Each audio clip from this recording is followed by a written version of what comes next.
Shalom, pastor hermano. Amén. Shalom a todos mis hermanos. Amén, amén. Ok, entonces vamos a prepararnos, vamos a orar, vamos a pedir al Eterno su presencia, su bendición, su ruaj en medio nuestro y que podamos ser edificados en esta noche para la gloria de su nombre. Amén. Entonces vamos a orar, hermanos.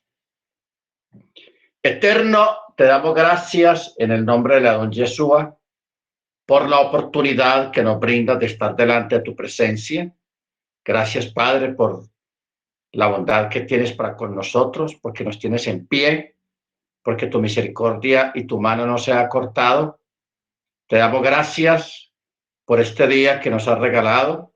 Te damos gracias por la salud, por todos nuestros hermanos, pero también al mismo tiempo te rogamos por el hermano Dago, que está delicado de salud, por Marta, por Pancha, por Panchita, por la Mota, por el muchacho Julián, para que los bendiga, los guarde, Señor, les restaure su salud. O Abino Malkeinu, que sea tu bondad y tu misericordia, Señor, manifestándose de una forma amplia y poderosa delante de tu presencia. Estamos en tus manos, oh Abacados, te damos gracias, te lo pedimos en el nombre de nuestro Adón, Yeshua HaMashiach. Amén. Amén. Muy bien, hermanos. Quiero dar la bienvenida a todos los hermanos, a la hermana Trini. Amén. Allá en Veracruz. Y estamos estudiando en el libro de Apocalipsis, Hilyanach, así se dice en hebreo, Hilyanach, capítulo 6. Apocalipsis capítulo 6, ahí vamos. El lunes tuvimos la clase de los 4 jinetes del Apocalipsis. Los 4 jinetes. Sobre eso hay libros, hay películas que se han grabado en referencia a estos textos, a estos 4 jinetes. Mucho se ha dicho y esperamos que nosotros, basados en la Torá y en el contexto de la misma Tanakh, hayamos dado una información. Porque hermano, yo lo leí hoy todo, yo escuché hoy esa enseñanza, hermano. Como yo no estuve esos días, hoy escuché esa muy interesante esa enseñanza. amén, hermana. Bendito el Eterno. Recordemos que el capítulo 6 se trata del Cordero, o sea, Yeshua, abriendo los sellos. Muy importante eso. Los 4 primeros sellos están relacionados con los 4 jinetes del Apocalipsis. El caballo blanco, el caballo rojo, el caballo negro y por último el caballo bermejo, el que estaba como descolorido, que ese trajo espada, o sea, guerra, hambre, virus y las fieras de la tierra, que son los mismos virus. ¿Ok? Baruch Hashem. Ya luego, en el verso 9, ya no hay más caballos, porque son solamente 4 jinetes, 4 caballos. Entonces, el verso 9 ya cambia la oración. Y comienza diciendo, y cuando él hubo abierto el 5º sello, yo vi debajo del altar los seres de aquellos que fueron muertos por la palabra de Yahweh y por el testimonio que ellos retenían. ¿Ok? por el testimonio que ellos retenían. Estos fueron los creyentes que murieron a causa de su lealtad a la Torá, o sea, al mandamiento y al testimonio de Yeshua. Por el sistema babilónico siendo propagado en los tiempos finales desde Meca a través de una reanimación del Islam fundamentalista, porque el Islam enseña que Alá no tiene ningún hijo y que los judíos corrompieron la Torá, más aún Mahoma. Mahoma mismo fue un quebrantador de Torá. Cambiaba el Shabbat del Eterno, matando a sangre fría y cometiendo muchas otras violaciones de Torá, incluyendo el llevar el falso testimonio.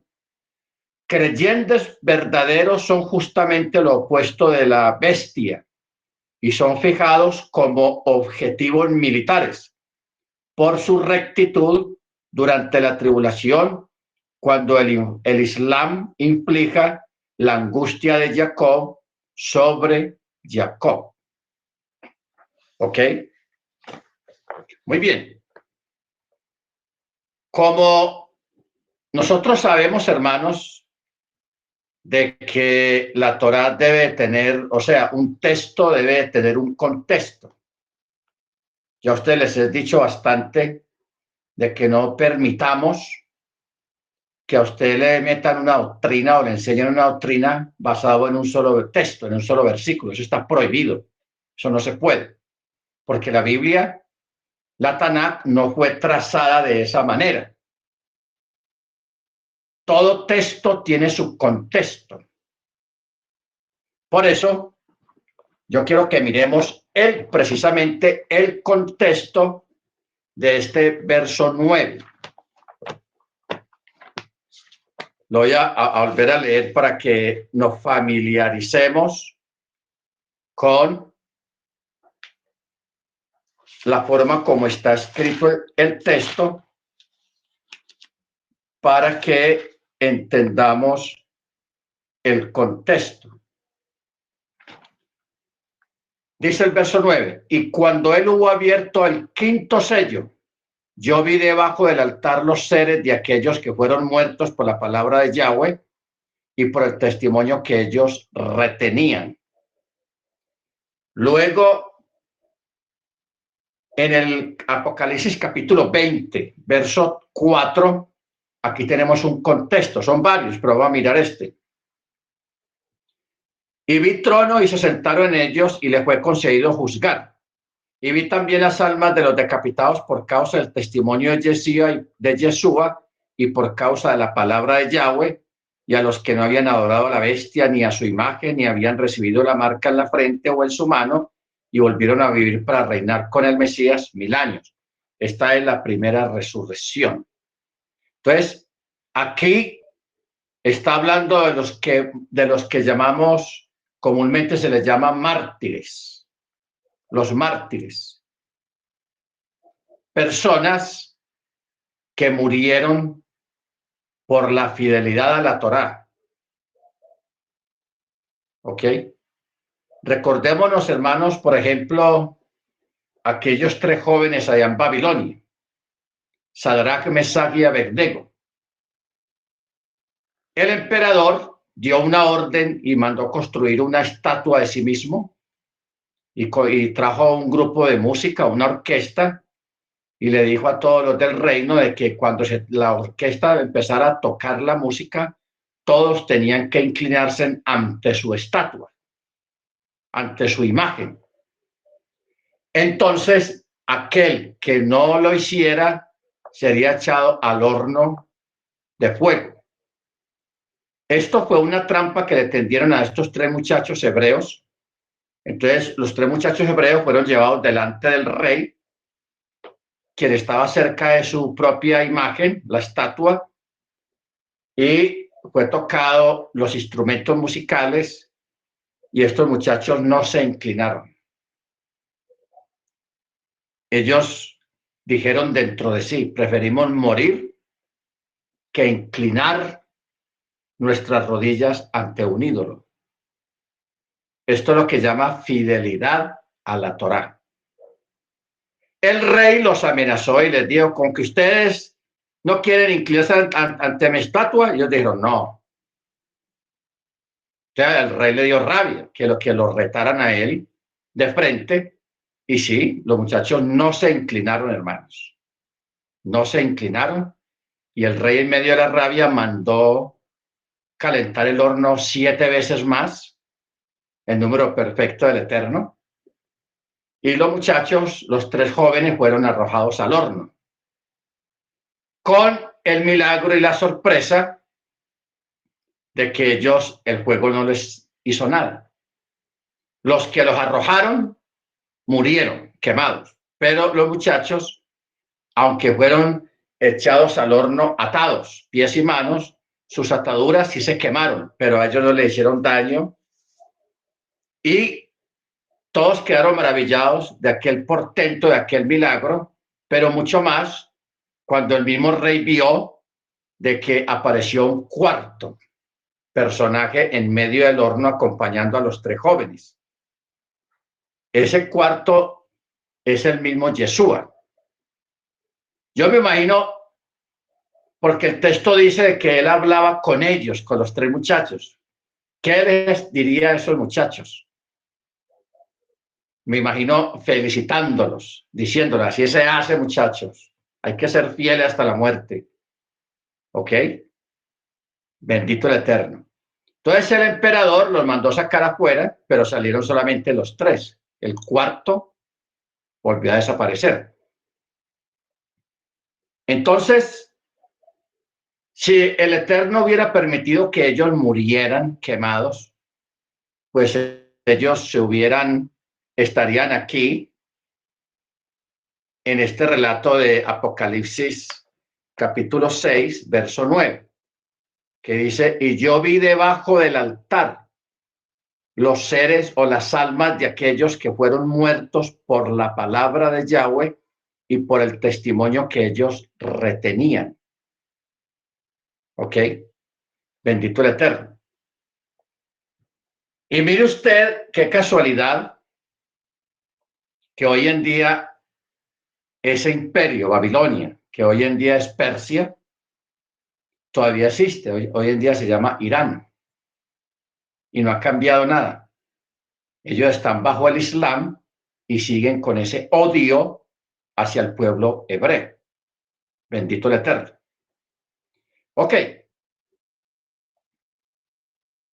Luego, en el verso 10, dice que estos millones y millones de personas que eran mártires, clamaban a gran voz, diciendo, ¿hasta cuándo, oh Yahweh? Kadosh y Emet. Entonces, que la palabra Kadosh en hebreo es santo y Emet en hebreo, en español, quiere decir verdadero. Entonces dice, ¿hasta cuándo, oh Yahweh santo y verdadero, vas a tardar en juzgar y vengar nuestra sangre de los que habitan en la tierra? Y se les dio vestiduras blancas y se les dijo que descansaran un poquitico de tiempo hasta que se completara el número de sus consiervos y sus hermanos israelitas que también habían de morir como ellos. ¿Ok? Que también habrían de morir como ellos. Bendito el Eterno. O sea, algunos creyentes guardadores de la Torá son elegidos para ser martirizados durante el tiempo de la angustia de Jacob por el Islam. Esto quizá no sea teología popular, pero sí es Torá, sí es escritura. Ahora, vamos a examinar un poco esta cuestión. Este comentario habla acerca de que el Eterno prueba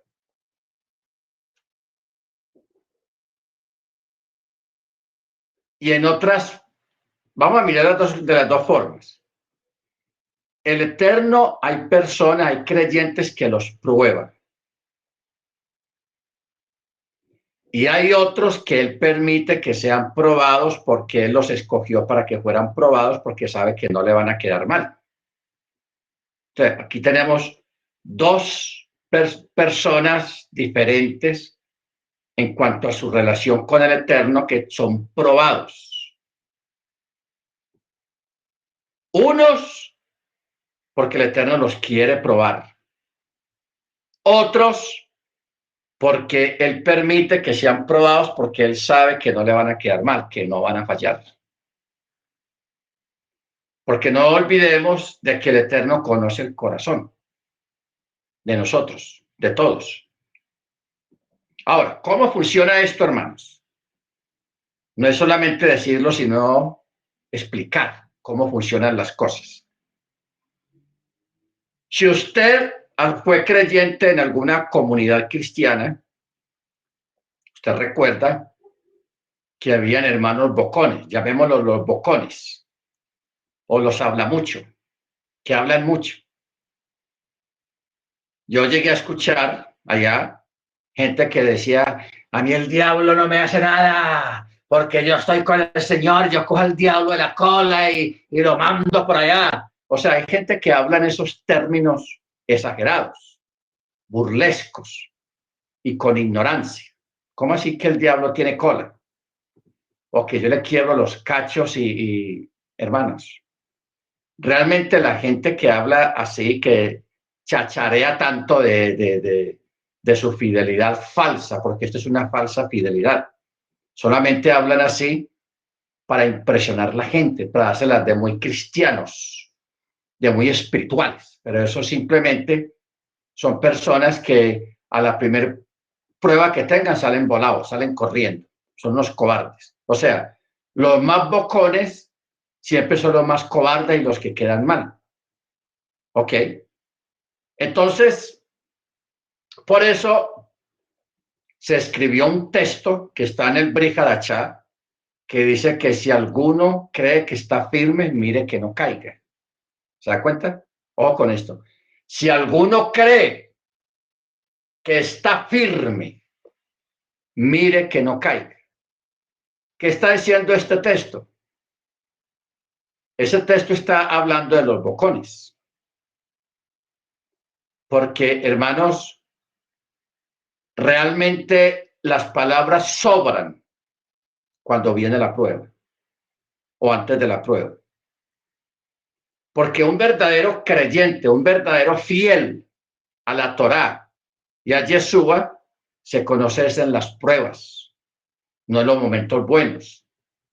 En un momento bueno de alegría, de abundancia, de shalom, pues hombre, así cualquiera dice que es fiel y cualquiera es fiel y responde.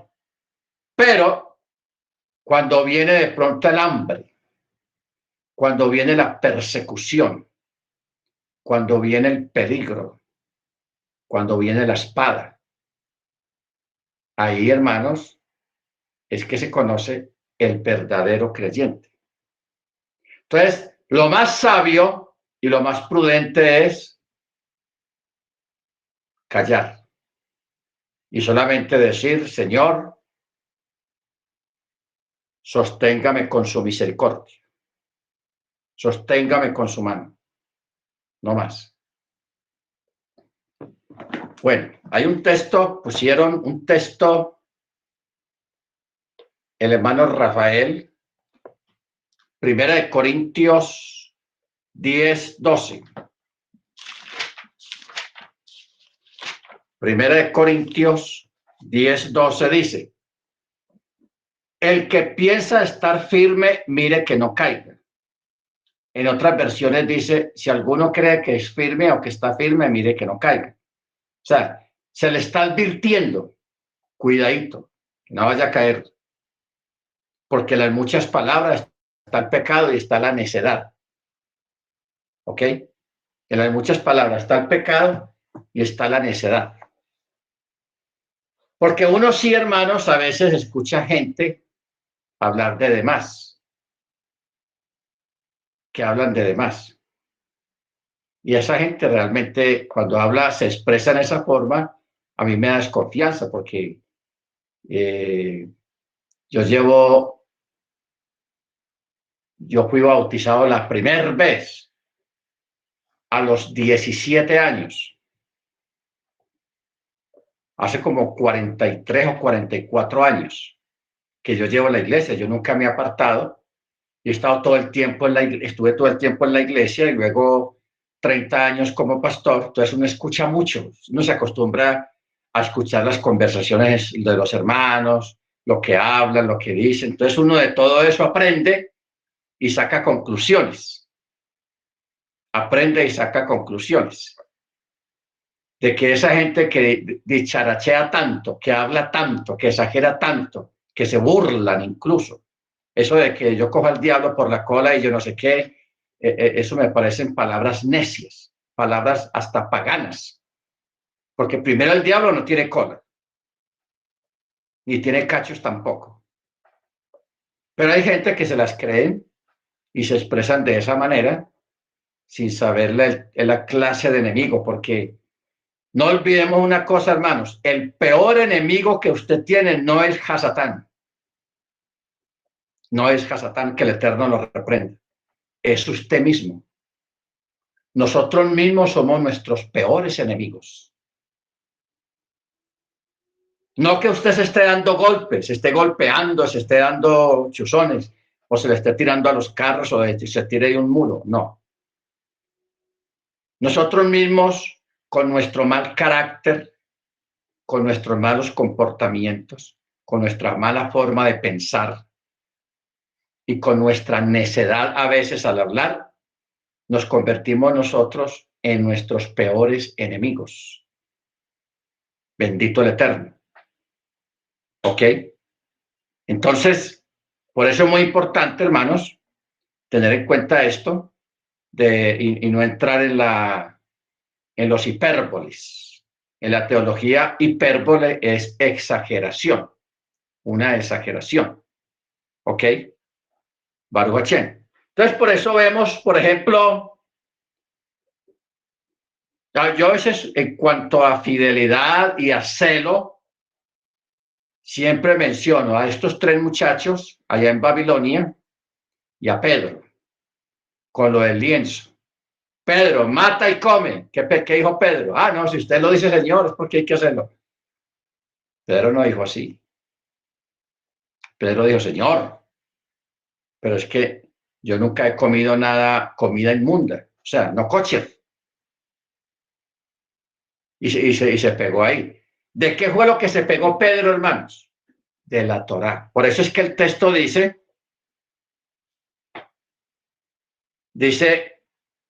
yo vi debajo del altar los almas de aquellos que murieron por la palabra, o sea, por la Torá. ¿Ok? O sea, mostrando fidelidad a los principios de la Torá, al mandamiento. ¿Ok? Aquí no hay fanatismo, porque el fanatismo es ignorancia. Aquí lo que hay es sabiduría. Sabiduría. Porque ustedes saben que la Torá, la Torá en sí son instrucciones. Porque la Torá también quiere decir eso. La palabra Torá tiene muchos significados. Quiere decir instrucción. También quiere decir dar en el blanco. Eso también quiere decir la palabra Torá. Y también quiere decir normas y leyes. Pero lo más importante es que la Torá no es lo que quiera decir, sino que la Torá es Yeshua. Y Yeshua es la Torá. Eso es lo más importante. Bendito sea su nombre. ¿Ok? Entonces, en el verso 10 dice que ellos están clamando. Y una voz les dice que descansen todavía hasta que se complete el número de los que tienen que morir también de esa manera. Porque estamos hablando del que es probado por sus propias palabras necias. Y el otro es aquel creyente que es probado porque el Eterno sabe que no va a fallar, que va a aguantar, que va a resistir. Por eso, usted en una comunidad de creyentes, usted ve unos hermanos que son probados más fuertes que otros hermanos. Estamos hablando de pruebas cotidianas, persecución, enfermedad, pérdidas. Yo hace muchos años yo conocí una hermana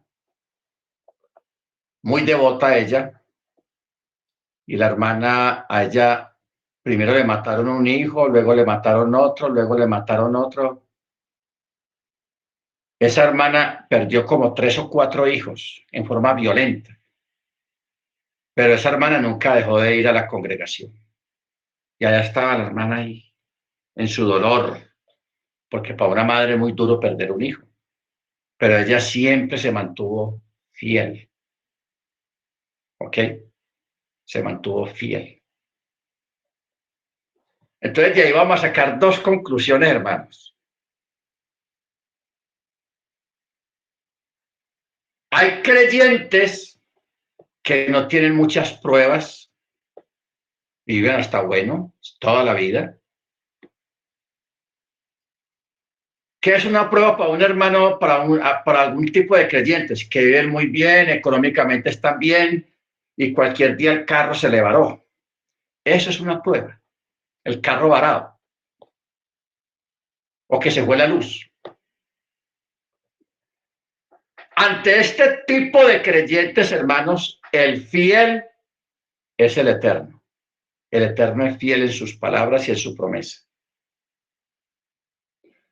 Pero la otra cara de la moneda, aquellos creyentes que sí tienen pruebas de verdad, pérdidas, enfermedades duras, porque hay enfermedades duras, hermanos, que duran años, años.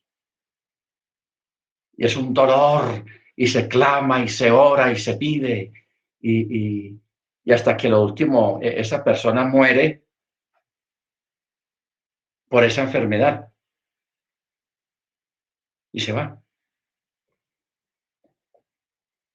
Pero esa persona, en medio de todas esas pruebas, de todo tipo de pruebas, permanece fiel y no maldice. Ni le reclama, Señor, vea, usted no me quiere sanar, usted no me ama. No, calladitos, pero fieles. Entonces, ahí el fiel es el creyente. Si no entendemos, yo espero que usted capte lo que yo estoy enseñando, lo que estoy explicando en este momento. Hay creyentes que viven bueno, les va bien y casi no tienen problemas y buena vida. Ahí el fiel es el Eterno. ¿Por qué digo yo que el Eterno es fiel con esos creyentes? Porque como Él conoce el corazón de esa persona, el Eterno sabe, si yo dejo que esta persona que vive bueno y está bien, le pasa esta y esta prueba, pierde el ánimo, se me va, se aparta, pierde. Entonces, como la escritura misma dice que Él no quiere que nadie se pierda, sino que todos procedan al arrepentimiento, ahí el Eterno muestra su fidelidad, porque una persona puede estar bien y tranquilo, todo normal, una vida pacífica, una vida de bendición económica, está bien, pero esa persona persevera, celebra, guarda sus Shabbat, celebra las fiestas, no come carne de chancho, procura no contaminarse con comida inmunda, etcétera, etcétera, se mantiene ahí. Ahí el fiel, el de la fidelidad, es el Eterno, Hashem. ¿Ok?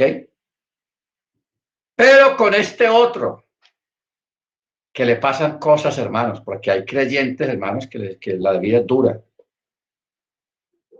La vida es dura. O sea, yo he conocido hermanos y hermanas que les ha tocado una vida de relación con el Eterno muy dura, una vida durísima, de enfermedades, de escasez, salen de un problema y caen en otro, y en otro, y una necesidad, y otra necesidad, y una pérdida, y una cosa y la otra, y uno dice, y ese hermano y esa hermana, ahí en la brecha, ahí en la brecha, fieles.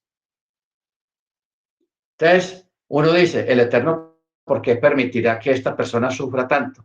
Porque el Eterno sabe que no le va a fallar. Que pase lo que pase, esa persona está ahí en la brecha, en el camino, no se va a apartar. ¿No entendemos? Entonces, eso me recuerda, hermanos, a un hermano allá en Miami. Él era diácono de la congregación y un buen hermano. Uf, de verdad que yo extraño.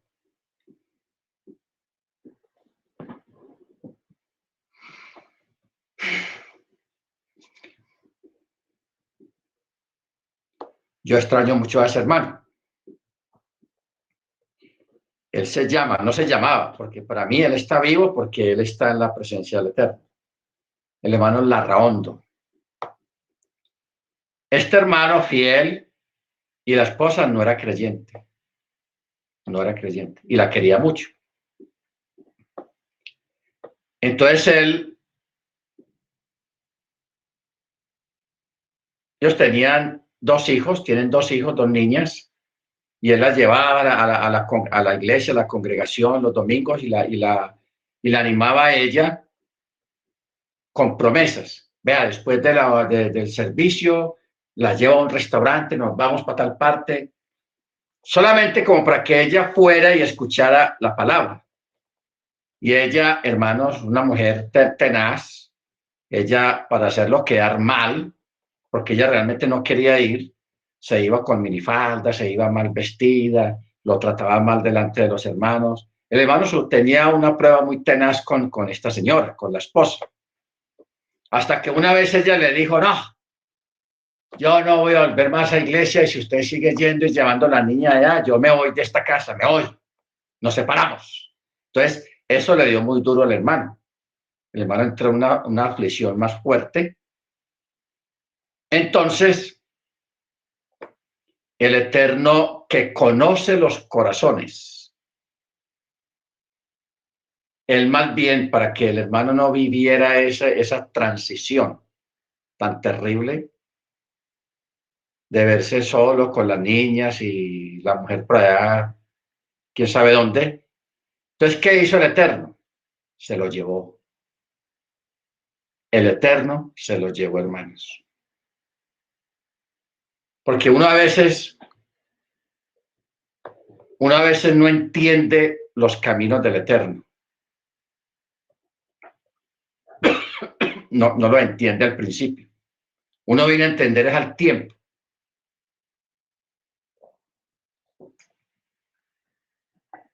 El hermano iba en su camioneta para el trabajo por la mañana, por la autopista, por la 95 Norte, en Broward, y ¡pum!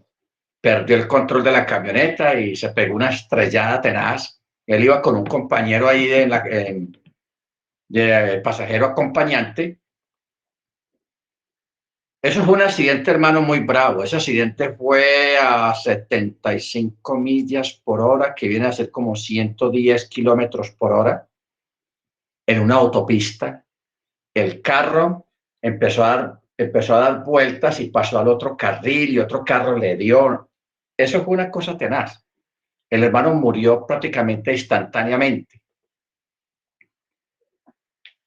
Pero como el asunto ahí no era un accidente normal, sino con el hermano, el compañero de trabajo, él dice que lo que él se acuerda es que él iba en el carro, vio que el hermano perdió el control del carro y cuando él menos piensa, apareció sentado en la orilla de la autopista en una manguita, sentado ahí, ni un rasguño. O sea, ahí uno entiende que el Eterno se quería llevar al hermano, pero al otro no, al compañero no. ¿Ok?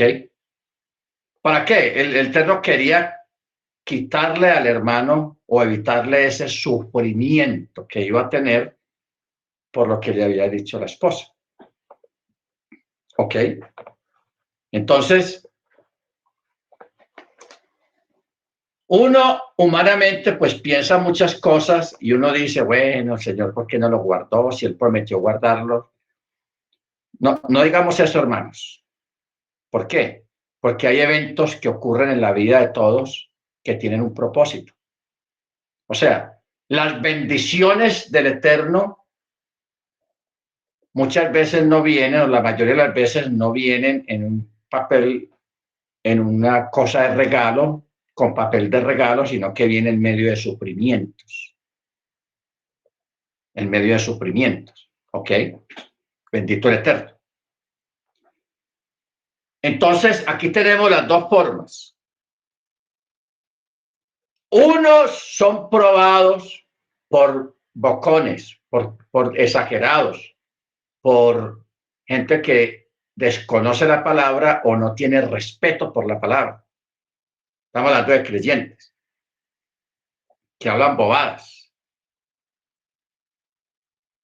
Esos son probados por el Eterno para que la persona misma se dé cuenta su verdadero estado espiritual, su verdadera relación con el Eterno. Y muchos en este caso pierden, no aguantan, pierden el ánimo, quedan descalificados. En cambio, el otro, que es fiel, que es prudente, que es sabio, pero que es fiel, el Eterno lo guarda y le permite pasar por cosas terribles, pruebas terribles, porque el Eterno sabe que no va a fallar. No va a fallar. Por eso, hermanos, fue que el Eterno, cuando usted examina el diálogo entre Hashem y Hasatán, que el Eterno lo reprenda, que el Eterno le dice a Hasatán, oye, ¿no has visto a mi siervo Job, que no hay hombre como él en la tierra? ¿Mm? Usted sabe lo que es el Eterno arriesgarse por un ser humano, hablar de esa manera a favor de un ser humano, sabiendo que ahí está el enemigo, el que trae los males. ¿Y qué le digo a Satán? No, vea, eso es fiel porque usted le ha dado esto, le ha dado aquello, mire cómo está de bien. A ver, pero quítele, a ver, réstele, quítele esto, a ver si él te sigue siendo fiel. Entonces, el Eterno permitió que a Satán lo tocara, le quitó los hijos, le quitó las hijas, le quitó sus posesiones y por último, luego le dio una enfermedad. El hombre se vio solo, porque hasta la mujer le dijo, maldice a Dios y muérete.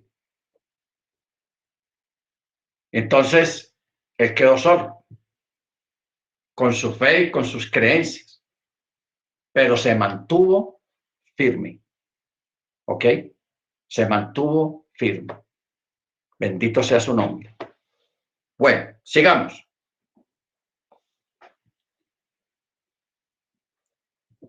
En el verso 12, ya entramos al sexto sello. Dice, y miré, cuando abrió el sexto sello y hubo un gran terremoto.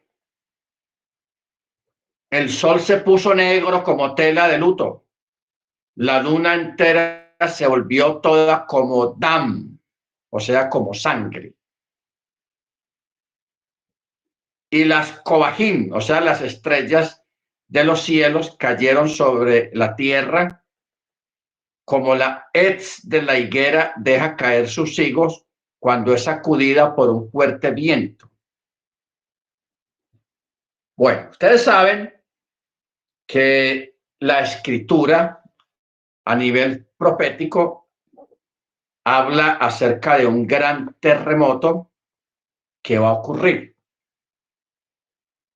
Cuando uno mira a los científicos hablar, por ejemplo, de que se avecina que en cualquier momento va a haber un mega terremoto gigantesco y que este terremoto, según la ciencia, ¿no?, dice que se va a desarrollar en California,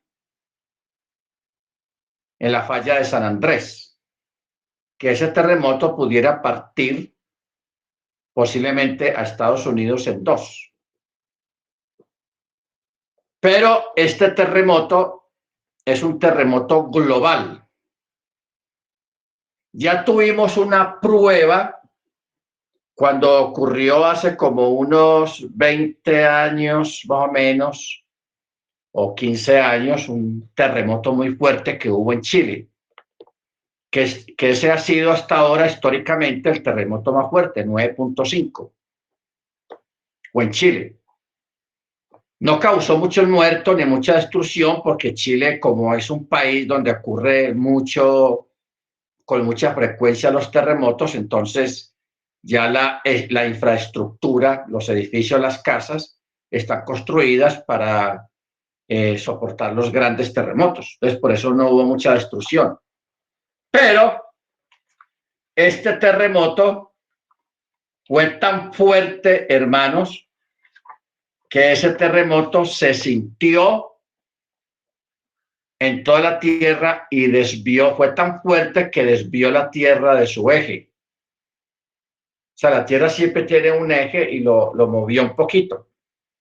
Eso fue impresionante y lo ocasionó un terremoto, el terremoto de Chile, 9.5. Que eso trajo muchos problemas a la aviación, trajo muchos problemas a las aves migratorias, trajo muchos problemas a las autopistas de los vientos que hay arriba en el firmamento, y también trajo problemas a los peces migratorios. Se perdían, nada más porque se movió, creo que fue 1 grado, algo así, que no es nada, pero sí afecta la navegación. Los aviones tuvieron que ajustar sus aparatos electrónicos para los aterrizajes, igualmente las torres de control, en fin, eso trajo muchos cambios, pero sí pasaron muchas cosas ocasionadas por este terremoto. Pero este otro terremoto que menciona acá en el verso 12 es un terremoto que va a ser global. O sea, se va a sentir y va a haber destrucción en toda la tierra. De tal manera que se va a armar una polvareda y un incendio tan grande que va a provocar que el sol se ponga negro como tela de luto. No es el sol en sí, sino que la tierra se va a poner tan oscura que casi no va a entrar la luz del sol. ¿Ok? Eso es lo que va a ocurrir. Casi no va a entrar la luz del sol. Va a haber como una especie de oscuridad. Y dice que la luna entera se volvió toda como sangre, o sea, la luna de sangre, como Dam, la luna de sangre. ¿Ok? Muy interesante tener eso en cuenta. Este disturbio cósmico es la señal de que él está próximo a regresar al final de la gran tribulación, no inmediatamente a la manifestación inicial del disturbio cósmico de por sí, como es enseñado por algunos. Existe una brecha de tiempo entre Mateo 24, 29 y 30. El disturbio cósmico comienza aquí, pero permanece hasta después de las 70 semanas de Daniel, cuando el maestro, cuando se manifieste el Mesías. ¿Ok? Baruch Hashem, bendito su nombre. O sea, cuando miramos el verso 13 que habla de las Kobahim, o sea, las estrellas, caerán sobre la tierra, y que así como en la mata de higuera deja caer sus higos cuando es sacudida por un fuerte viento. Este evento cósmico va a ser prácticamente los meteoritos, o sea, rocas más o menos pequeñas que van a caer como lluvia sobre la tierra. Por eso dice las Cobajín, o sea, las estrellas cayeron sobre la tierra. O sea, va a haber una lluvia de meteoritos sobre la tierra. Esta lluvia puede ser ocasionado por un choque en el espacio de dos meteoritos muy grandes que al chocar se dispersan, se disuelven en piedras más pequeñas, y como ese choque va a ocurrir cerca de la fuerza de atracción, la fuerza gravitacional de la Tierra, entonces van a traer todas esas rocas, millones de rocas, van a ser atraídas hacia la Tierra, porque no olviden que la Tierra tiene su fuerza de atracción. Por eso es que nosotros vivimos pegados a la Tierra, estamos pegados a la Tierra. Todo cae hacia abajo. ¿Por qué? Porque hay una fuerza de atracción en el centro de la Tierra que atrae todo hacia la superficie de la Tierra. ¿Ok? Entonces va a haber una lluvia de meteoritos que va a caer sobre la Tierra, que el escritor lo compara como cuando una higuera que es movida por un fuerte viento y los frutos que están ya maduros se caen al suelo, los higos caen al suelo porque el árbol fue sacudido. Eso va a ser como si sacudieran algo muy grande allá en el espacio y todos los frutos o lo que haya que pase caiga sobre la tierra. ¿Ok? Baruch Hashem. Entonces dice el verso 14, y el cielo se replegó como un rollo que se enrolla, y todo monte y toda isla fueron removidos de sus lugares. Este es un evento, hermanos, que tiene que ver con el movimiento, un viento huracanado que va a mover los Elohim. Acordémonos que primero habla de un terremoto, y ese terremoto va a producir incendios, polvaredas, mucho polvo se va a levantar, y va a ser de tal manera la polvareda y el incendio y el humo que la tierra se va a oscurecer por la densidad del humo. Y en medio de esa densidad del humo van a caer los meteoritos en la tierra, causando mucho daño, y después va a haber como una especie de huracán o un twister, un tornado, que va a arrastrar y va a recoger todo ese viento, esa contaminación y ese humo que hay en el aire, y lo va a recoger, lo va a replegar hacia un lugar.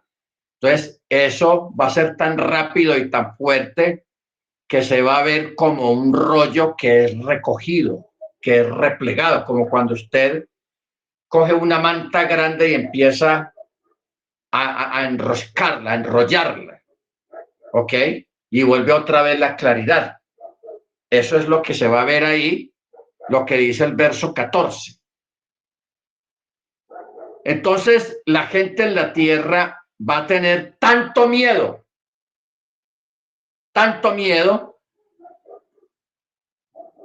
que dice que los ricos, los capitanes, o sea, los que tienen mando, los poderosos, todo esclavo, todo libre, se van a esconder en las cuevas y entre las peñas de los montes, llenos de pavor y de espanto. Este va a ser un tiempo de pavor, espanto y miedo, cual nunca ha habido en la historia de la humanidad. Las guerras producen miedo, un bombardeo de eso produce miedo. Hay muchas cosas que producen miedo, pero este miedo va a ser más fuerte porque va a afectar a todos, los ricos, los sabios, los poderosos, los capitanes, los famosos. Toda esa gente va a sentir un miedo tan espantoso y tan grande que se van a ir hacia los montes y le van a decir: montes, cáigase, caiga y caiga sobre mí y escóndenos del rostro de aquel que está sentado sobre el trono y de la ira del Cordero. O sea, ya para este momento los habitantes de la tierra ya son conscientes de que esos castigos, de que esos juicios no son eventos naturales normales, sino que son juicios. Es la ira de Hachem, la venganza, el día del tiempo de la venganza de Hachem. ¿Venganza de qué? La venganza, hermanos, por todo el daño que le han hecho a Israel, que le han hecho a los creyentes en Yeshua, guardadores de la Torá, y el daño reciente que se hizo en la tribulación, donde murieron miles y miles y millones de creyentes. Lo que dice el verso 9. Yo vi debajo del altar los seres, las almas de aquellos que fueron muertos por la palabra y por el testimonio de Yeshua. Porque esta gente no va a morir de enfermedades. Estos creyentes no van a morir enfermitos por ahí con alguna plaga. Van a ser asesinados. ¿Por quién? Por el pueblo, por la gente no creyente. Y ahí van a participar todos. Usted de pronto le suene lo que yo estoy diciendo a ciencia ficción, de que eso es muy difícil, de que tal cosa. Hermanos, cuando hay un líder que domine los pueblos y los manipule mentalmente, eso se vuelve una locura. Hitler llevó a los alemanes a la locura de la guerra y a la locura de matar judíos. Y los judíos no eran delincuentes ni eran lo peor de Alemania, no, era la gente, eran los músicos, los contadores, los dueños de negocios, la gente que trabajaba y que sostenía económicamente un país, los judíos. O sea, los judíos en Alemania en esa época eran los que movían la economía en Alemania. Lo mismo pasó en España. Cuando España expulsó a los judíos de allá, España se vino al piso.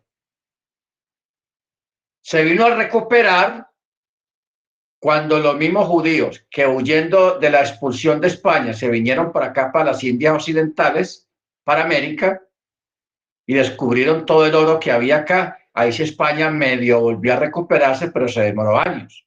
Todo el oro de aquí de México, de aquí de Centroamérica, de aquí de Sudamérica, de Colombia, de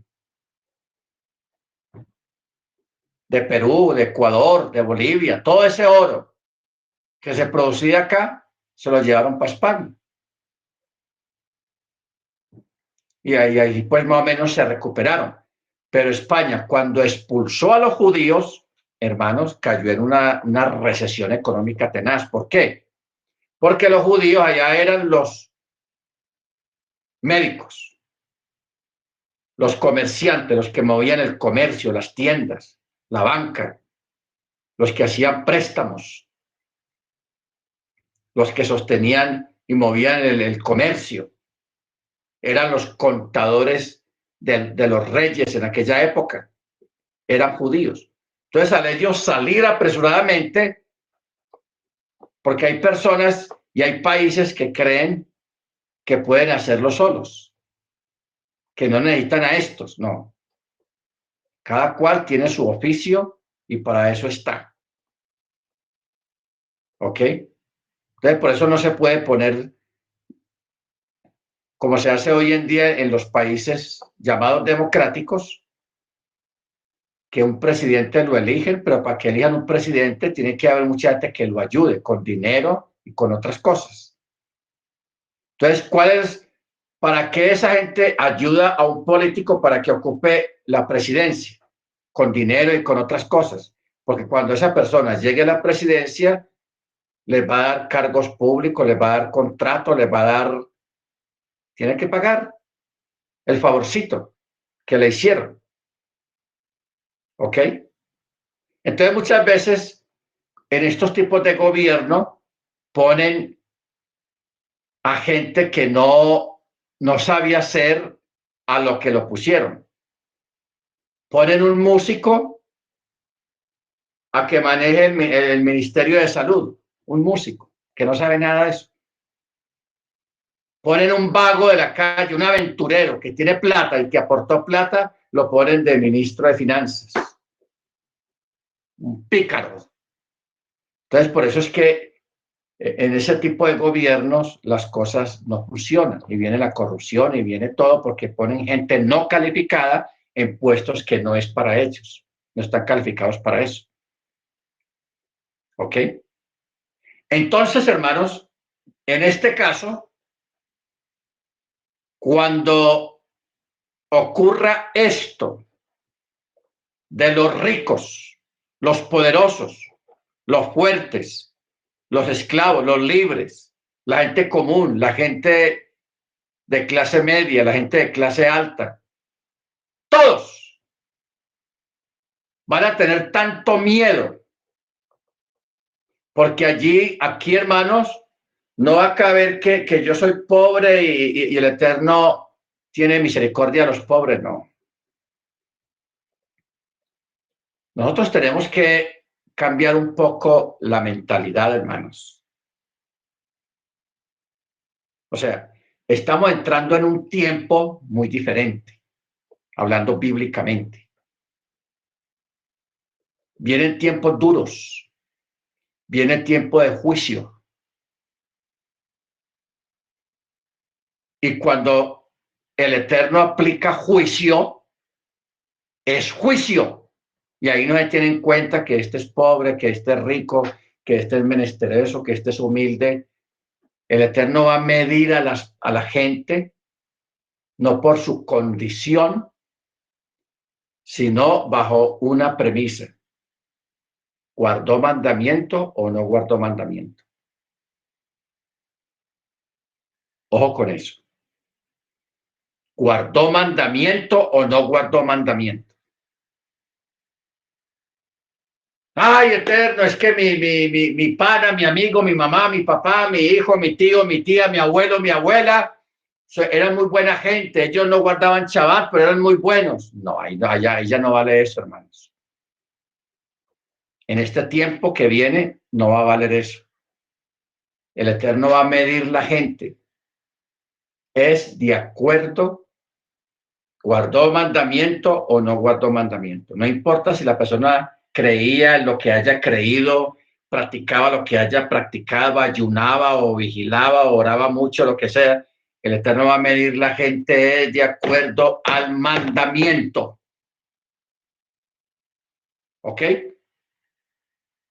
Al mandamiento. Bendito sea su nombre.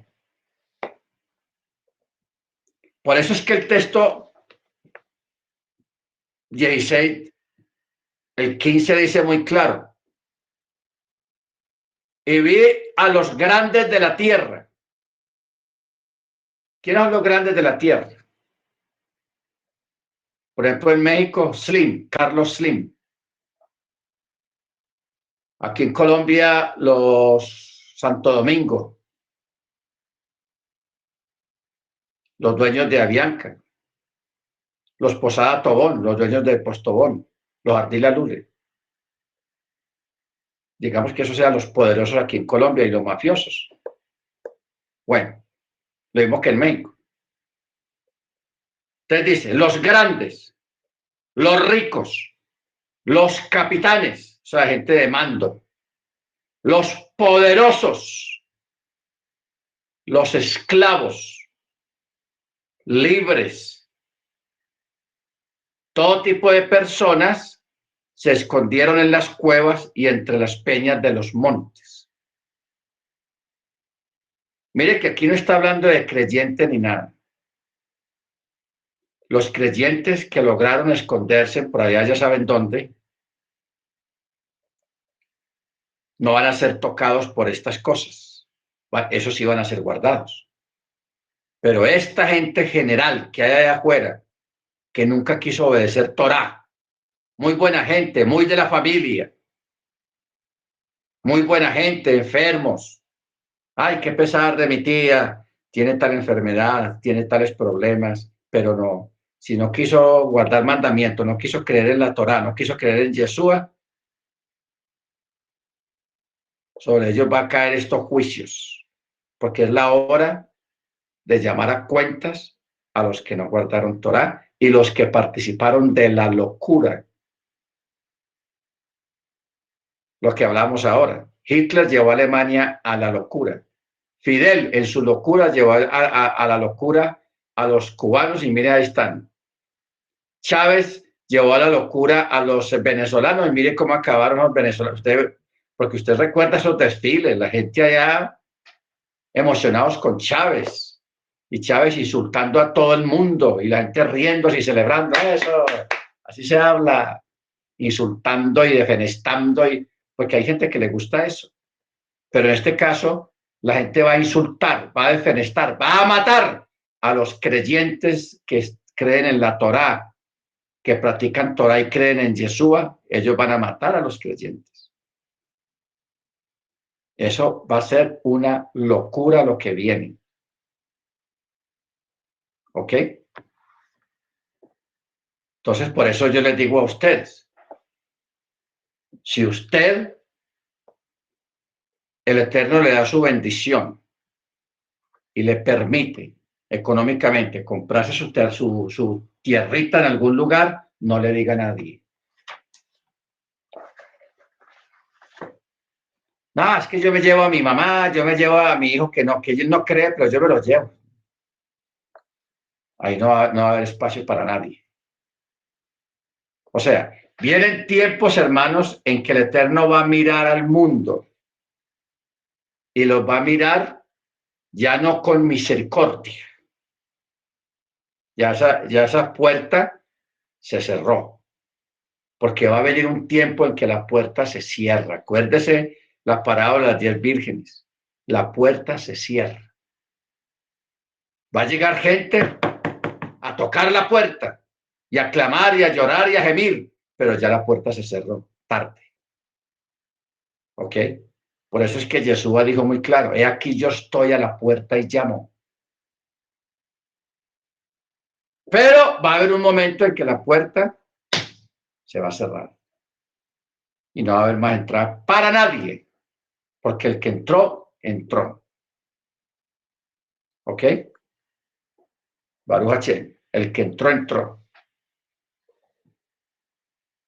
Y el Eterno va a mirar la gente, es Shabbat, mandamiento, no mandamiento. Acá, mandamiento, aquí. Así lo va a mirar el Eterno. Bendito sea su nombre.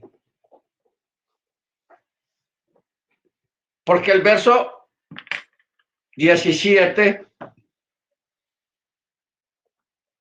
vamos a mirar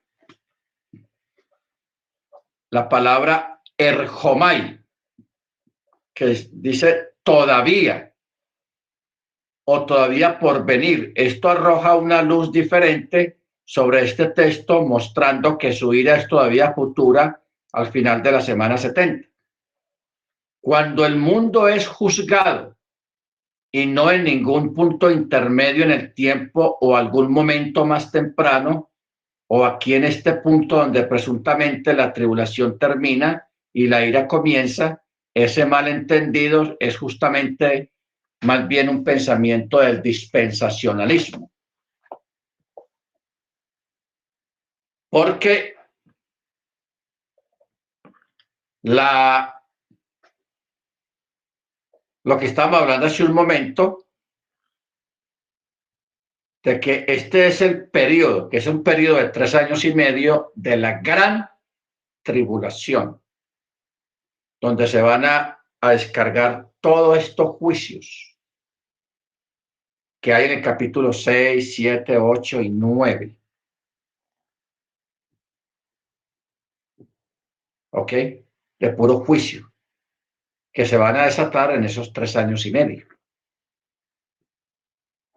Ya cuando comiencen los 3 años y medio, ya pasó la matazón de creyentes, la muerte de los mártires. Ya los creyentes sobrevivientes que no murieron están escondidos, especialmente en el monte. ¿Ok? Y otros ya murieron por otras circunstancias diferentes. Bendito su nombre. Por eso dice el verso 17, porque el gran día de su ira está por llegar. Mire que todo esto es apenas el comienzo. Los 4 jinetes, comienzo. El gran terremoto también forma parte del comienzo. La caída de los asteroides es un comienzo. Y ya comenzando, y ya la gente está paniqueada, tiene miedo, le están diciendo las peñas, mátenos, cáiganse a nosotros, derrúmbense. Y libros de la ira del Cordero. Pero el verso 17 dice, porque el gran día de su ira apenas va a llegar. O sea, esto apenas comienza. ¿Y quién podrá sostenerse en pie? Entonces ya aquí pasamos al capítulo 7. Y dice, y después de esto, vi 4 ángeles, otra vez 4, celestiales de pie sobre los 4 ángulos del Olam. Tengamos en cuenta que hasta aquí solamente se han desatado 6 sellos, falta el 7º. No hemos llegado al 7º todavía. O sea, todo esto del capítulo 7 forma parte del 6º sello. Entonces dice, después de esto vi 4 malachim celestiales de pie sobre los 4 ángulos de la tierra, deteniendo los 4 vientos de la tierra, para que no soplara viento alguno sobre la tierra, ni sobre el mar, ni sobre ningún lugar. O sea, 0 viento en todo el planeta Tierra, ni una brisa. Que eso no es bueno. Eso no es bueno. Usted sabe que los vientos son los que transmiten las semillas que van por el aire de un lugar a otro. O sea, los vientos son muy necesarios para el funcionamiento de la Tierra, el funcionamiento natural sobre la superficie de la Tierra, especialmente en la naturaleza. Luego en el verso 2 dice, y vi también otro ángel que subía del oriente y que tenía el sello de Yahweh, del Elohim vivo, y clamó a gran voz a los 4 malachim celestiales, a quienes se le había dado poder de hacer daño en la tierra y el mar. Vino un 5º ángel, quien tenía el sello del Elohim vivo, y clamó, o sea, dio una orden a los 4 ángeles celestiales a quienes se les había dado el poder de dañar la tierra y el mar, diciendo: no hagan daño al mar, ni a la tierra, ni a los árboles, hasta que hayamos sellado en sus frentes a los siervos de nuestro Yahweh. ¿Cómo la ven? Ahora habíamos hablado ahora de la cantidad de creyentes. Primero, los mártires que mueren, que van a morir, porque el Eterno permite que ellos mueran porque saben que ellos no le van a quedar mal. Pero aquellos que sobrevivieron, y antes de que comiencen los juicios fuertes, porque los 4 jinetes, el gran terremoto, todo eso apenas es el comienzo. Pero acá, que aparecieron aquellos 4 ángeles poderosos destructores en los 4 vientos de la tierra, o sea, los 4 áreas de la tierra. Vino un ángel y les dijo: momento, no hagan daño a la tierra ni al mar todavía, hasta que hayamos sellado en sus frentes a los creyentes. O sea, a los que se escondieron, a los que no murieron en la tribulación de los creyentes y están aquí en la tierra todavía. Entonces, ellos fueron marcados. Hermana Niurka, bienvenida. Hay un texto, a ver quién lo encuentra. Este texto creo que está en Ezequiel.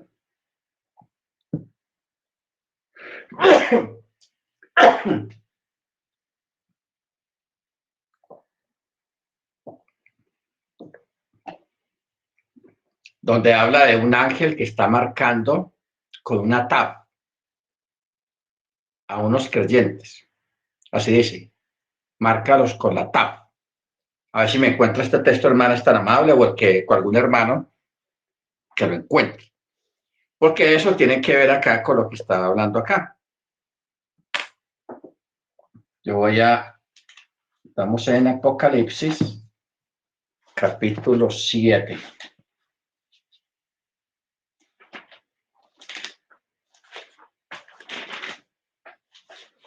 Verso 3.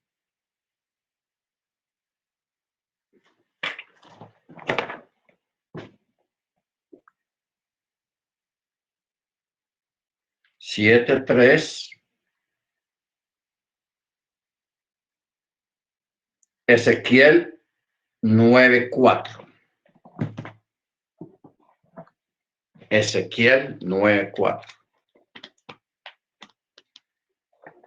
Yo sabía que estaba en Ezequiel. Ok, mira lo que dice Ezequiel 9:4, que es el contexto de 7:3 de Apocalipsis, que dice: no hagas daño a la tierra, ni al mar, ni a los árboles, hasta que hayamos sellado en sus frentes a los siervos de nuestro Elohim. Nos lleva a Ezequiel 9:4. Y le dijo Yahweh: pasa en medio de la ciudad de Jerusalén y señala con una tab. En Biblia Reina Valera dice cruz, pero eso no es correcto. Es con la tab. O sea, la tab del Aleph. Del Aleph Bet, del vocabulario.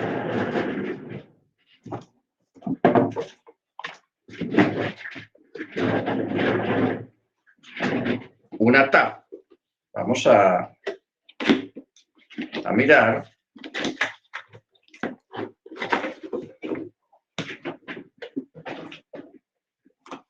Porque yo aquí tengo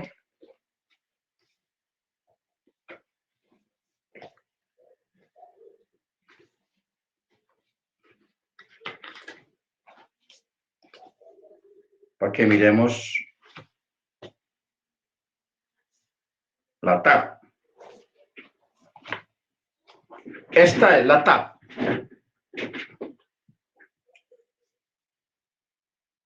La tab en el texto hebreo.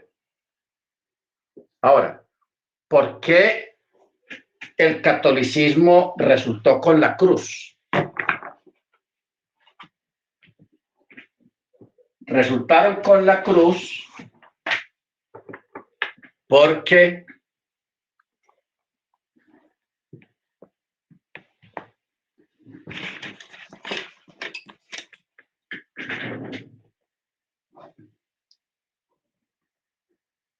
la T latina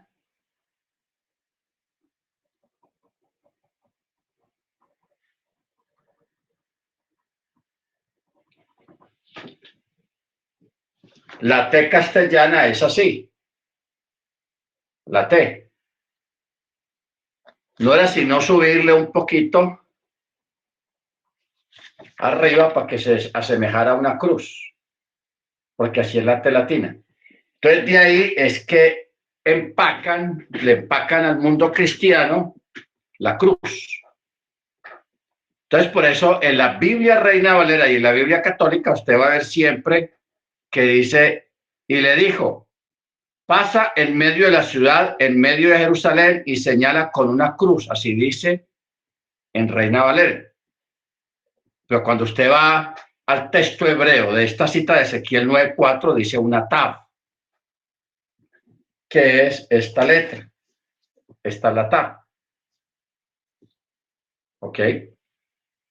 Bendito su nombre. Entonces dice, con una tab las frentes de los hombres que gimen y se angustian a causa de las abominaciones que se hacen en medio de Jerusalén. ¿Ok? Bendito el Eterno. O sea, todo lo que Hasatán, el Eterno, lo reprenda, en este caso a través de la antimachía, que la antimachía tiene su sello, su marca. La marca de la bestia, como se dice. Eso es una imitación de lo que el Eterno también hace con los creyentes, que el Eterno los va a marcar. Y claro, Pablo habla de un sello, el sello del Ruach, en los creyentes. Entonces, por eso dice, no hagan daño al Olam ni al mar hasta que hayamos sellado en sus frentes a los siervos de nuestro Elohim. Y oí el número de los sellados, 144,000 sellados de todas las tribus de los hijos de Israel. De los hijos de Israel.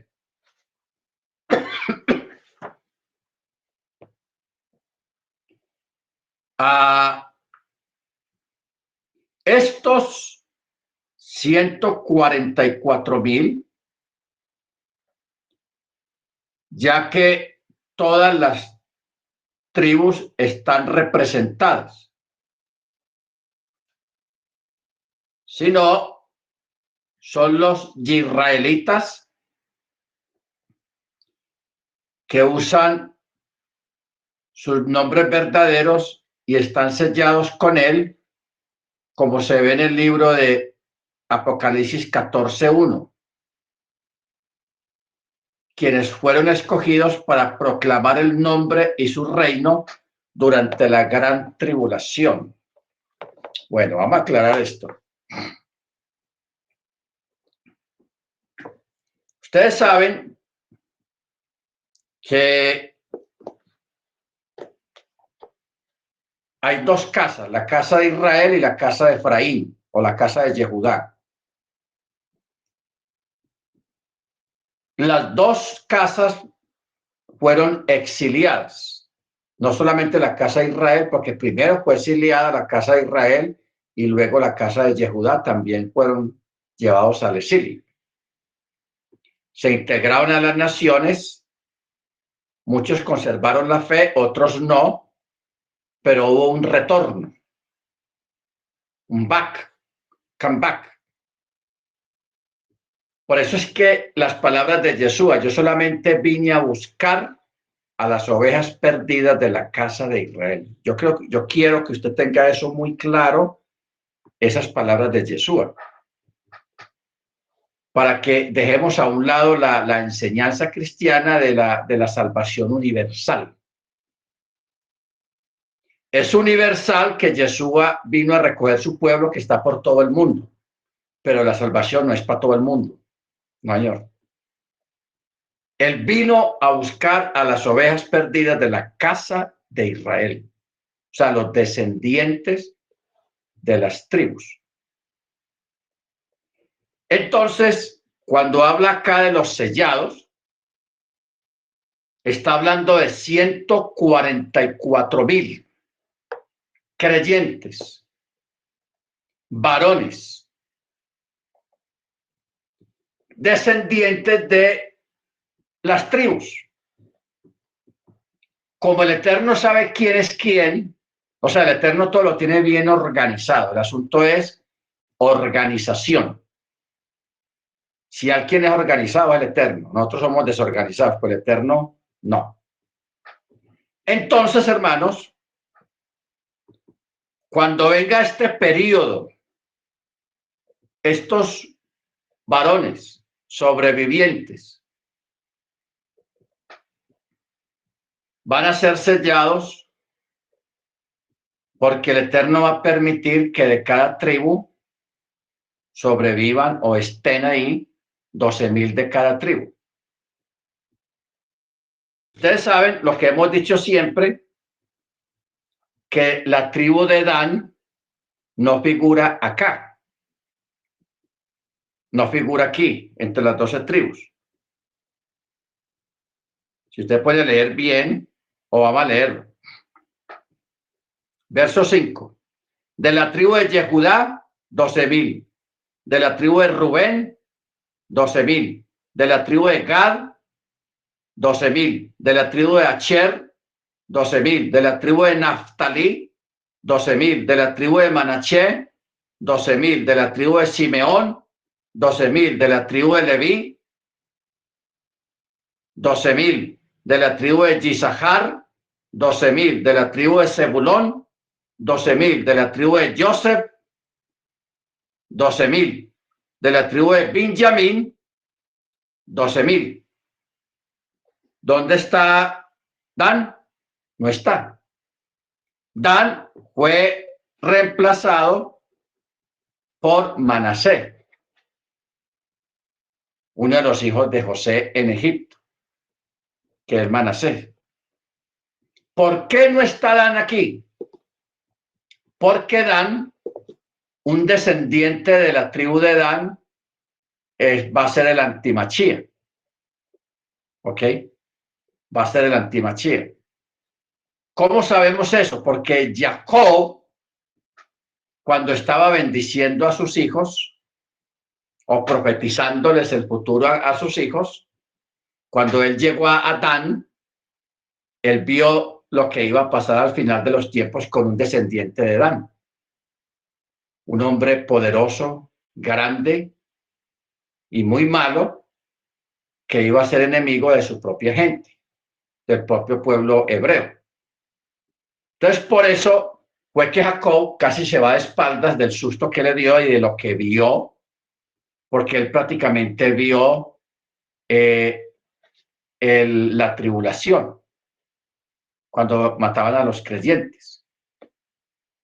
Y la estatua que se hizo construir de la antimachía, él vio todo eso. Entonces, cuando él ve eso, él casi se va de espaldas y él dice que no esté en mí tu consejo, o sea, que yo no participé en estas cosas. ¿Ok? Entonces, por eso es que Dan fue reemplazado por un Manasés, uno de los hijos de José. Mire usted cómo funciona esto, hermanos. Ustedes recuerdan que yo les he dicho a ustedes que la Torá es un documento muy particular, muy especial, en el sentido de que la Torá, cuando una persona es fiel y es probado en fidelidad y salió bien, a esa persona se le añade una letra a su nombre. Hay muchos ejemplos de la escritura. Por ejemplo, Abraham se llamaba Abraham al principio, pero cuando ya tuvo la aprobación del Eterno por su fe, le fue añadida una Hey, una letra más. Por eso se dice Abraham, ya no se dice Abraham, sino Abraham.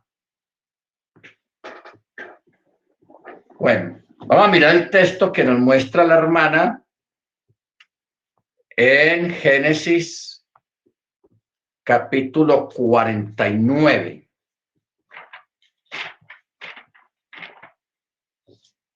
Verso 16-17.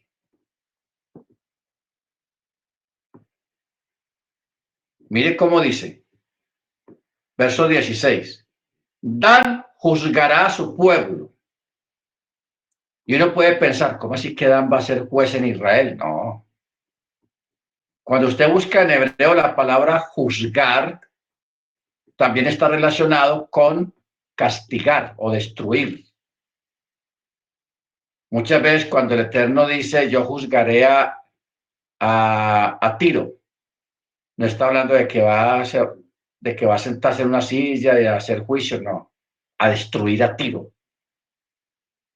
Eso también se llama juzgar. Entonces, por eso dice, Dan juzgará a su pueblo, o sea, destruirá al pueblo, como una de las tribus de Israel. Y dice, sea Dan serpiente junto al camino, víbora junto al sendero, o sea, el traicionero, que muerde los talones del caballo y su jinete cae hacia atrás, o sea, derriba al jinete.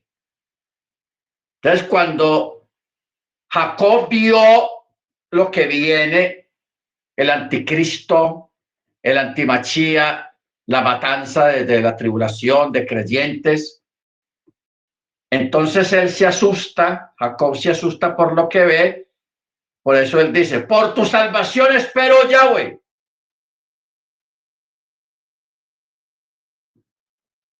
Por tu salvación espero, oh Yahweh. Se sorprendió. Bendito sea el nombre del Eterno. Entonces, por eso es que Dan no figura en la lectura, en esta lectura aquí del capítulo 7 de Apocalipsis, sino que fue reemplazado por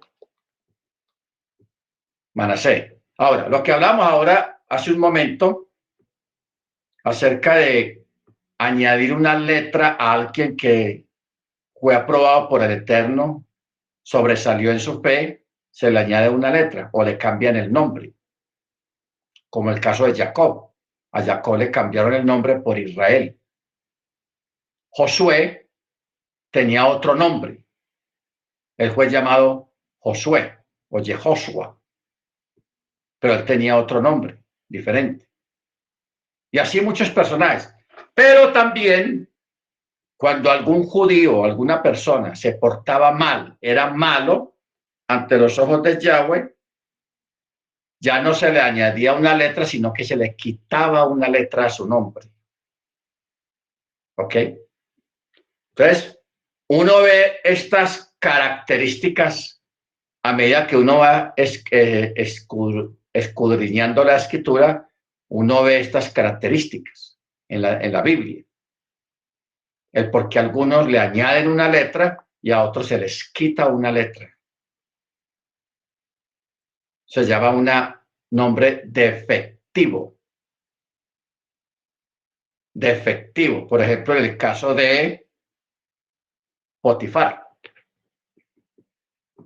Potifar, él se portó mal, quiso tocar a Joseph, tener relaciones sexuales con él, porque el hombre era sodomita también, pero como Joseph estaban los planes del Eterno. El Eterno mandó un ángel y castró a Potifar. Después de que lo castró, en el relato bíblico de Génesis, uno empieza a ver de que ya no se dice Potifera, sino Potfera, le quitó una yod, una i. Entonces ya no se llamaba Potifera, sino Potfera. Si uno no entiende estas cosas, si uno ve esos textos así, uno dice, se equivocó, el traductor se equivocó, y no coge un lapicero y es que ponerle, no, de eso quieto, que así funciona la escritura. Cuando se añade una letra a un justo o cuando se le quita una letra a un impío. Y lo más curioso es la exactitud, porque la palabra potfera quiere decir el que es cortado. Eso quiere decir potfera, el que es cortado. O sea que a él un ángel vino y lo castró. Por eso, como ya él no podía, pues, cumplir sus obligaciones maritales con su esposa, por eso es que la esposa comenzó a rayar el ojo a José y acosarlo, acoso sexual, porque eso, así se le llama eso en palabras modernas, acoso sexual. ¿Ok? Bendito el Eterno. Sigamos. Verso 9. Estamos en el capítulo 7, verso 9. Después de esto miré y vi una gran multitud, la cual nadie podía contar, de todas las naciones, tribus, pueblos y lenguas. Pero yo quería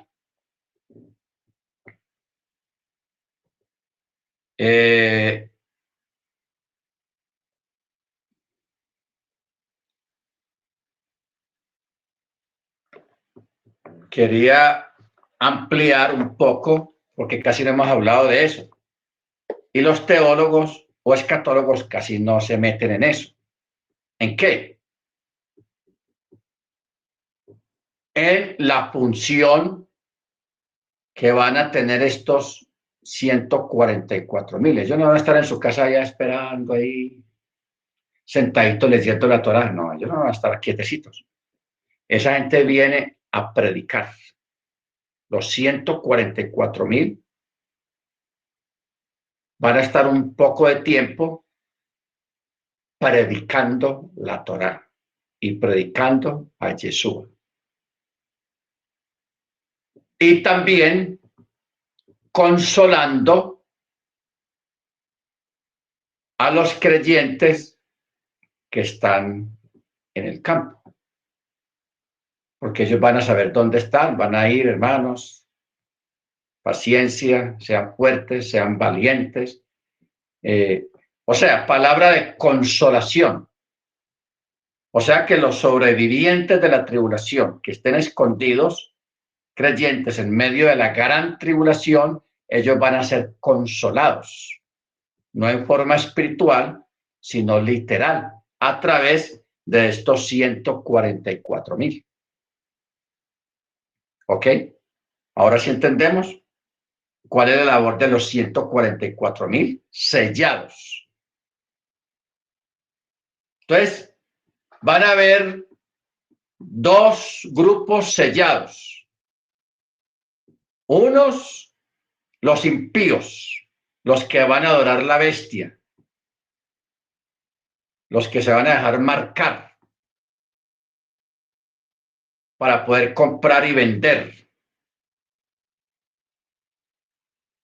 Porque ese sello que van a poner es para que la gente pueda comprar y vender y participar de la vida normal. ¿Ok? Pero al ser sellados tienen que aceptar los requerimientos del gobierno mundial que se va a levantar y que va a marcar sus adeptos, su gente. Encontramos algo muy parecido a lo que se está iniciando en este tiempo con el asunto de la vaca de uno. de que van a exigir pasaporte, COVID, lo que hablábamos la vez pasada, porque en estos días, o sea, este fin de semana aquí en Medellín, comienza la fiesta de las flores. Y el alcalde de aquí de Medellín ya dijo que a esos eventos que se hagan en lugares cerrados, solamente van a poder entrar los que hayan sido, que tengan la vaca de uno. El que no la tenga, no lo van a dejar entrar. O sea, eso puede ser un comienzo de todo esto y puede no serlo. ¿Ok? Pero por prevención es mejor no ponerse la vaca de uno. Porque es muy igual a lo que está escrito en la escritura. Porque la escritura dice muy claro allá en Apocalipsis que no podrá comprar ni vender sino el que tiene la marca de su nombre o el número de su nombre. Apocalipsis 13, que no hemos llegado ahí todavía. 13:17 dice, y que ningún hombre pueda comprar o vender, excepto el que tenga la marca o el nombre de la bestia, precisamente las multitudes que tienen su nombre. O sea, se habla de dos cosas, comprar o vender, que eso abarca muchas cosas. Si usted va a viajar, si usted va a hacer alguna cosa, usted tiene que comprar un boleto, comprar comida o vender algo que usted tiene para vender, lo que sea. No se va a permitir si la persona no tiene su papelito. ¿Ok? El que no tenga su papelito. Luego, los que no se dejaron marcar, porque en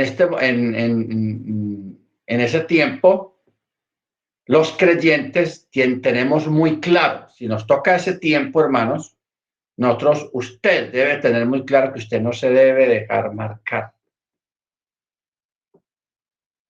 ¿Ok? No se debe dejar marcar porque de ahí no entra que la misericordia, que el Eterno sabe las necesidades que yo tengo. No, estamos a las puertas de un tiempo de decisiones, no de la misericordia del Eterno. No, señor. De que usted diga, no, el Señor se verá qué hace conmigo, pero es que yo no tengo para dónde irme, no, así no va a funcionar la cosa, hermanos. O sea, estamos ante algo muy claro, donde el que toma la decisión es usted, no el Señor, no el Eterno. Es usted el que va a tomar la decisión. Y es una decisión que no se toma ciegamente ni por fe, sino por convicción y por fidelidad y por conocimiento, porque aquí no estamos hablando de algo que no se conozca. Apocalipsis 13 dice muy claro, hay una marca y para poder comprar o vender o desplazarse o viajar hay que tener esa marca, pero el que tiene esa marca se pierde con el Eterno. Vive y va a estar bien con el antimachía, va a poder comprar, va a poder vender y va a poder viajar, muy bueno, ay, qué rico, ya tengo mi pasaporte verde o mi pasaporte COVID, bueno, como lo llaman. Pero con el Eterno pierde el año. ¿Ok?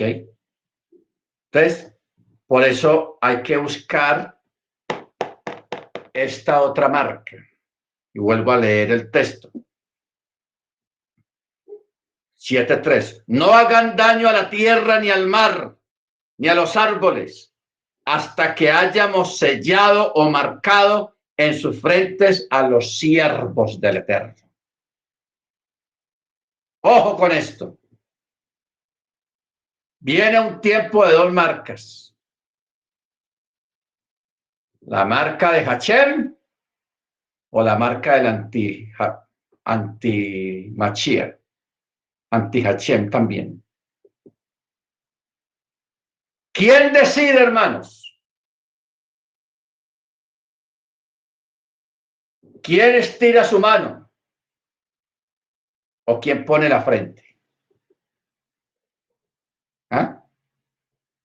¿Quién pone la frente? Eso lo decide usted, no el Eterno. Es bueno que tengamos eso claro. Es usted, soy yo el que toma la decisión. Yo por eso, con esto ahora, por prevención, yo no me pongo la vaca de uno, porque yo digo, no. Eso está como muy parecido, muy igualito a lo que Apocalipsis 13. No. Yo con eso no me meto. ¿Ok? Yo con eso no me meto. Pero, hermanos, en el tiempo de la gran tribulación, de los juicios del Eterno sobre los mortales, sobre los impíos, los que no guardaron Torá, el trabajo de esta gente es de anunciar, de predicar la Torá, el Mesías, a los impíos y consolar a los creyentes que estén escondidos. Porque estos 144,000 son escogidos, son señalados y tienen unas características muy